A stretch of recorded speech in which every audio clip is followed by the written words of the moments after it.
estilo ay epektibo para sa malikhaing perspektibo. Kaya naman mga ka-MB, kasama si Ja Amores, isang alagad ng sining ang sa atin ay makikiin. Daladalay kahusayan at karanasan sa larangang siya'y tunay na inspirasyon ng karamihan. Dito lang sa Ang Artsy Mo.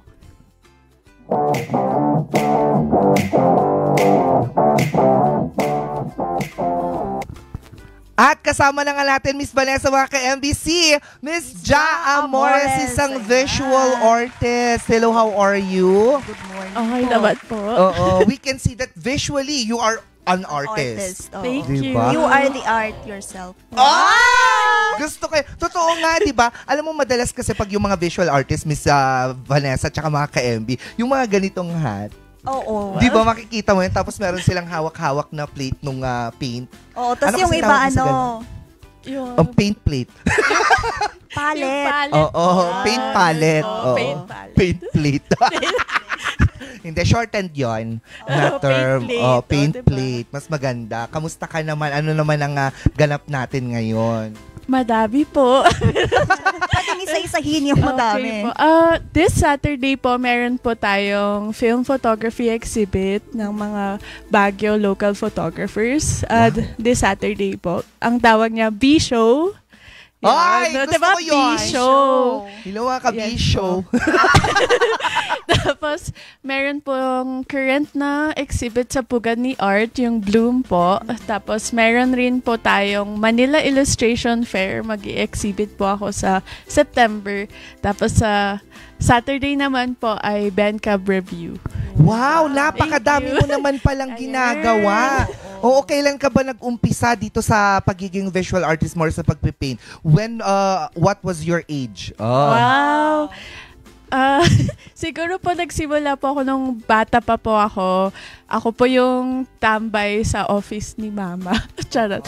Tapos, yun po, pinapadrawing po ako every time may fieldwork. Tapos hanggang sa nung after college naman po, dun ko pinasok yung pagiging full-time visual artist. Kasi, yun po.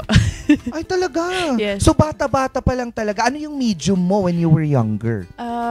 Painting na rin po and drawing ng pencils. Nagpipaint ka na nun? Yes po. At a young age? Ilang taon yun? Ilang taon, ma'am? 8. Kasi yung, pati yung mga veggies, yung mga vegetables, ginagamit namin pang loot bag ng birthday parties noon. Tapos, tinastamp namin yung veggies sa paint. Oo, galing. Di ba ginagawa natin yun when we were younger? When we were young. Alam mo yung hahatiin mo yung mga ampalaya, mga gulay-gulay na ganyan. Opo. Tapos yun yung ilalagay mo sa, Sa paper kokomban. bag. Oo, Opo. paper, kokomban. Tapos yung score mo 2/10. Kasi mali yung ginamit mo. Alam mo kung ano ginamit mo? Lady fingers. Yung ano, okra.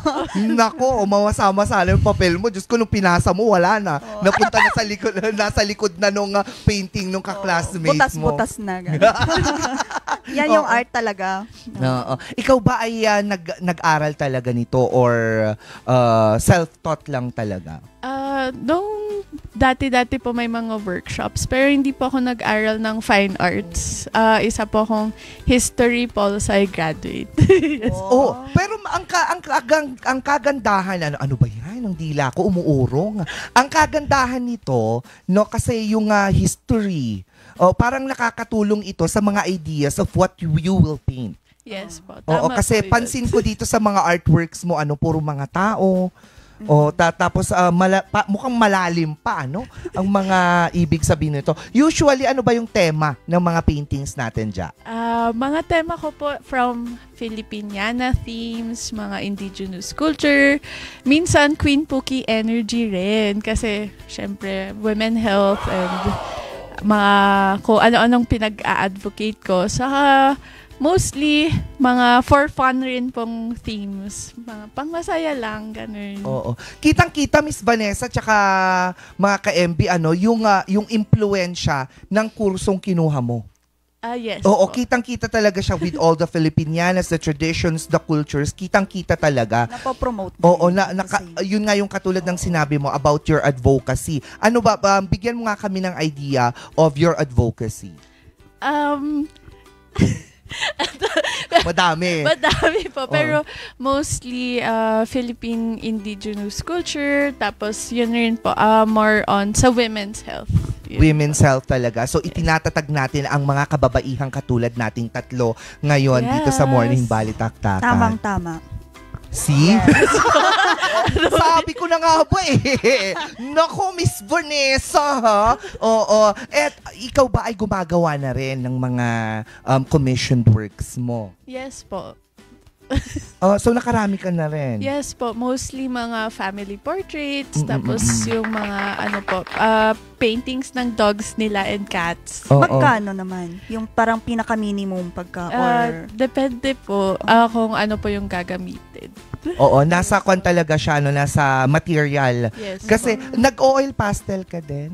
Hindi po. So, literal na paint Painting talaga po. siya. Tapos, never ka pang gumamit ng mga Crayola na, charcoal. Charcoal po minsan rin po. Oo, Yes so po. portraits naman yun talaga. Yes po. Grabe no, talagang nahasa yung talento mo sa mga experiences.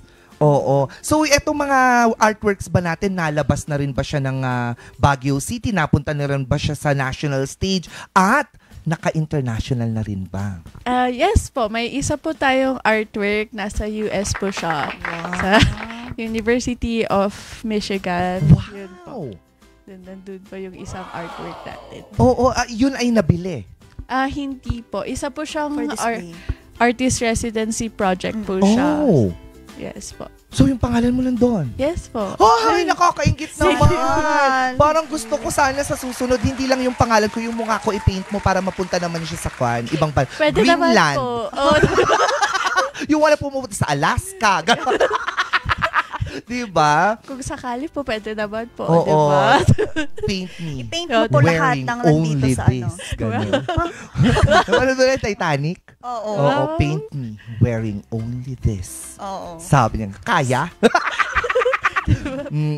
Nako dito naman sa Baguio, wala, nagkalat na nga yung mga paintings mo, ano? Few lang po. Pero Few pa lang. ayun po, at least po, nag-bloom naman po yung artwork. Sobra ngayon dito sa Baguio, no? Where do you usually do your paintings ba? You have your own art gallery or? Sa room ko po. Sa kwarto ko po, yung paintings. Pero yung kwarto mo, isang buong floor siguro, no? Siguro, okay naman po yung space. Maganda kasi kailangan talaga ng mga artists ng medyo maluwang-luwang for them to be able to, us Think, artists kasi, we think a lot right? Yes po. You will not think mahirap. if you're in a very close space. And Yes. then, Oo, totoo yan. So, pag may mga gustong bumili ng paintings mo, saan nila pwedeng makita ito? Pwede pong makita sa gallery and pwede yung mga current gallery shows po, and pwede rin po makita sa aking Instagram and sa links na rin po ng may mga websites. Sa website ko po. Yun po. Sige, ulitin natin kung saan ulit makikita yung mga paintings natin. Yung kanina, saan yung mga galleries natin, yung mga ganap. Yung isa po sa Pugad ni Art, yung Bloom Exhibit. Saka meron rin po sa incoming sa B-Show po this Saturday. This coming Saturday na yung B-Show. Opo. Saan ito magaganap? Sa 217 Bonifacio Residency po.